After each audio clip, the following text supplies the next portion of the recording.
Fala, meus queridos, canal Bad Draw na área, chegando aqui para falar de código. E se você assistiu o meu último vídeo, você viu que eu fiz um sistema de cadastro de imóveis, tá? Do último vídeo para cá, eu coloquei aqui essa área de metragem quadrada aqui, nada mais que um campo de número, tá? Que vai direto para o banco de dados, para ficar mais fiel, né, ao que a gente está se propondo a fazer aqui, que é o cadastro de imóveis. Esse mob aqui é logicamente que é uma marca que eu inventei, né? É só pra gente ter aqui uma forma de estudar como é que isso é feito, né? E eu falei que ia fatiar, né, esse formulário, porque ele tem diversas funcionalidades, e a funcionalidade que a gente vai fatiar, a fatia que a gente vai estudar hoje é essa caixa aqui, que pega esses valores. Eu boto aqui 98, 980, né?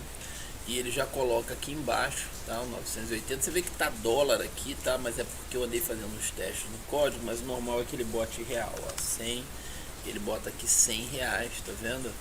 E ele fica com essas caixas aqui disfuncionais. Eu preciso ativar esse switch para que essas caixas fiquem funcionais, tá?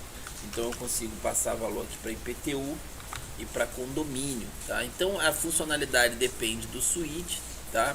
Você vê que se eu desligo o switch de venda, né, ele não deixa eu desligar os dois, tá vendo? Porque ou é aluguel ou é venda, né? Um dos dois tem que estar.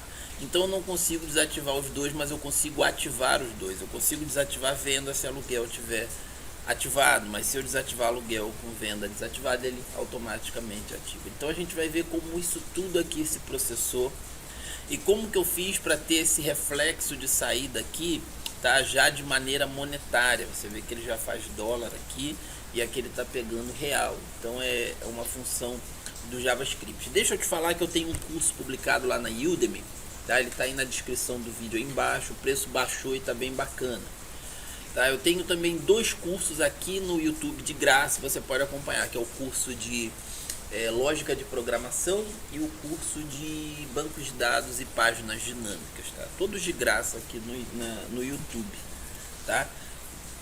Então vamos lá, vamos começar a ver código.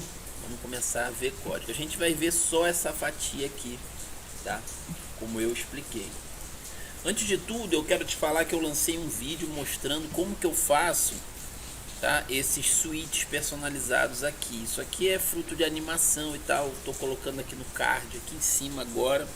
Você pode ir lá assistir esse vídeo. Então, para fazer isso aqui, logicamente eu usei o código que eu coloquei disponível lá. Mas vamos olhar essa parte aqui. Deixa eu voltar ao editor. E vamos entender, primeiramente, o que é isso aqui. Isso aqui é uma caixa de texto, tá? Do tipo input, ela é do tipo texto. Nada mais. Tá? Ela tem um título de campo, ok, nada mais. Isso aqui é um texto, né? Eu vim aqui adicionar. O primeiro eu botei aqui entrada, é um campo de texto. O segundo é um texto, nada mais que um texto, tá? Já isso aqui, ó, é uma caixa do tipo container, que você vem aqui, ó, e ela é redondinha assim, tá? É uma caixa bem pequenininha sobre outra caixa, né? É uma sobre a outra. O que ela faz é deslizar. É uma animação que vem para a esquerda e para a direita. Aqui é um outro texto, tá? Eu vou pegar aqui, ó, a ID desse TB valor venda e vamos pesquisar aqui dentro do código onde ela aparece pela primeira vez, tá? E a gente vai ver que eu defini aqui um onKeyPress, tá? Eu tenho uma variável alinhar que vai servir para o onKeyPress de todas essas caixas. Você vê que está aqui o de pesquisa de cidade, tá? Que está mais lá embaixo. Aqui está o de venda, mais embaixo vai estar o de aluguel, mais aqui vai estar o de PTU e aqui vai estar o de condomínio, né? Essa listagem aqui. Deixa eu separar aqui, para separar do pesquisa lá em cima. Eu vou colocar aqui valores, ok? Valores. Então daqui para baixo são aqueles 4 valores. E o que eu defini? Eu defini que quando o usuário clicar, né, no mouse, eu verifico se a variável alinhar existe, dou um clear timeout nela, digo que alinhar é igual a undefined, ok? Dentro de um set timeout de 600 aqui, a gente diz que tá tb valor venda.value, né, é igual a só números. Só números é uma função que eu tenho aqui embaixo, tá?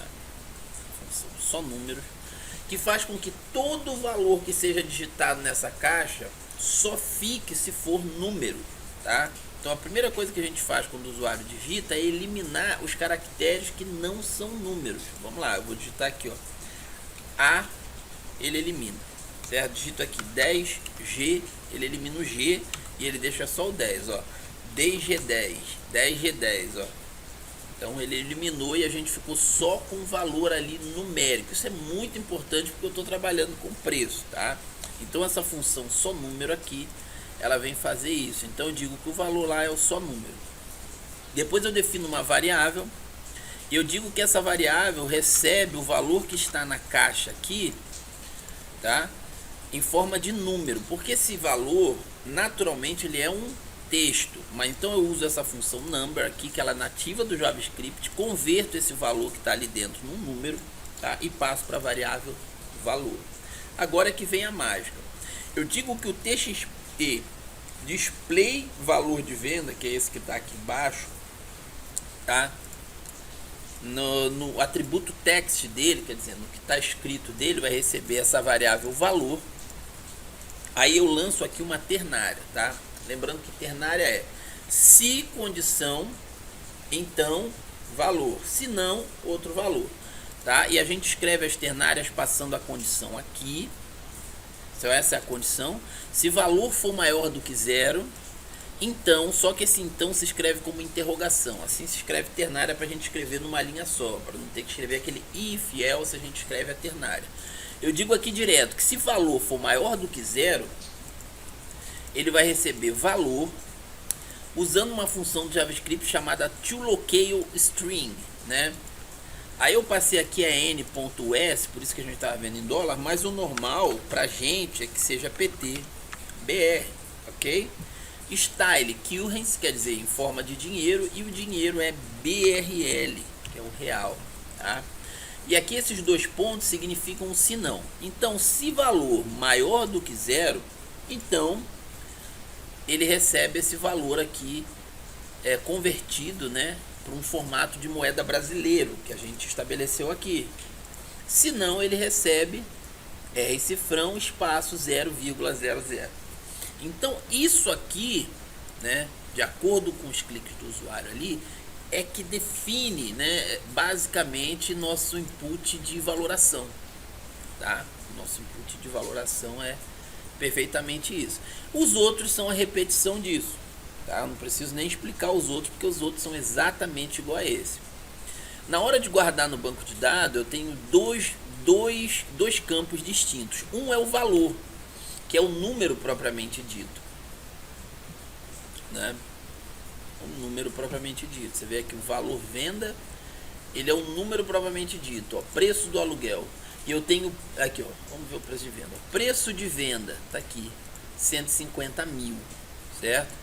E o preço de venda formatado, que é o que a gente tinha lá naquele texto, né? Que é o que eu vou usar para mostrar para o usuário. Mas esse aqui eu posso usar para fazer cálculos, porque é número. Ah, eu quero saber a soma de todos os imóveis que estão no meu banco de dados. Eu vou usar esse campo aqui. Mas eu quero mostrar o preço para o usuário. Eu vou usar esse campo aqui. Senão eu teria que formatar isso aqui, né, toda vez que eu tirasse, né? Também não seria de todo ruim. Eu pegaria esse número e daria aquele toLocaleDateString aí para português. Enfim, mas eu só achei de fazer assim. Na verdade o Wix faz assim nos bancos de dados dele, da loja do Wix. Aí eu sempre copio, peguei esse costume de copiar, certo? Então tá feito.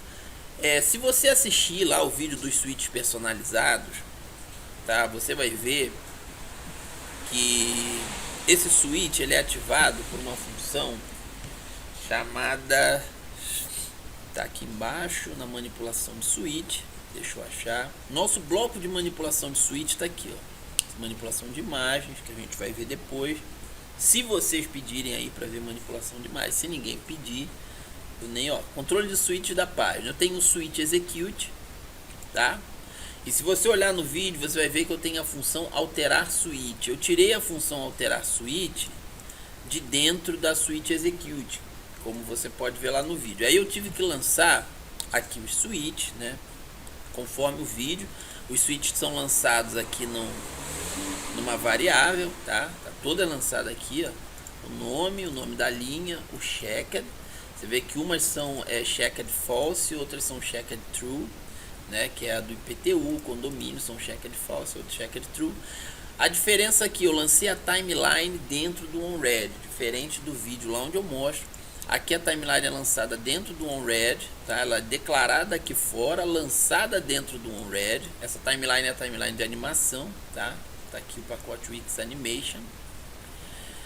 E eu lanço aqui o switch execute, ok? Ok.